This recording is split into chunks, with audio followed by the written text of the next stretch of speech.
നിന്റെയൊക്കെ കൂട്ടത്തോട് പോയി പറ ഒറ്റയാൻ കാട് ഇറങ്ങിയിട്ടുണ്ടെന്നുള്ളത്.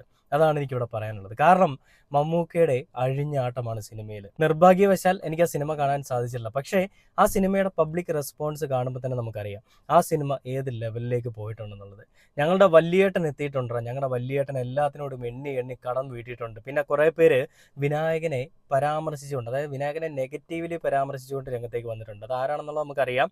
വിനായകൻ എന്ന് പറയുന്നൊരു മനുഷ്യൻ്റെ ജാതിയെ ഇഷ്ടമല്ലാത്ത, അവൻ്റെ നിറമെ ഇഷ്ടമല്ലാത്ത, അവൻ്റെ ആ ഒരു സ്വഭാവത്തിനെ ഇഷ്ടമല്ലാത്ത ആളുകളായിരിക്കും വിനായകനെതിരെ സംസാരിക്കുന്നത്. അതൊക്കെ അവരുടെ ഓരോ മനസ്സിൽ തോന്നിയ കാര്യങ്ങളാണ്. അതിനെ ഞാൻ എന്തായാലും അംഗീകരിക്കത്തില്ല. പക്ഷേ ഇതിൽ മമ്മൂട്ടിയും വിനായകനും ഒരേ രീതിയിൽ സ്കോർ ചെയ്തിട്ടുണ്ടെന്നുള്ളതാണ് ഇതുവരെ കിട്ടുന്നൊരു അപ്ഡേറ്റ്. ആ സിനിമ വൻ വിജയമായിരിക്കുകയാണ്. നമുക്കറിയാം കഴിഞ്ഞ തവണത്തെ അല്ലെങ്കിൽ ഈ ഒരു വർഷത്തെ 2025 സ്റ്റേറ്റ് അവാർഡ് കിട്ടിയത് ആർക്കാണ്? നമ്മുടെ വല്യേട്ടൻ അല്ലെങ്കിൽ നമ്മുടെ മൂത്തൻ മമ്മൂക്കയ്ക്കാണ്. ഏത് സിനിമയ്ക്കാണ്? ഭ്രമയുഗം. ഇപ്പോൾ ഇനി അടുത്ത വർഷം കിട്ടാൻ പോകുന്നത് ഏത് സിനിമയ്ക്കുള്ള ഒരു അവാർഡ്?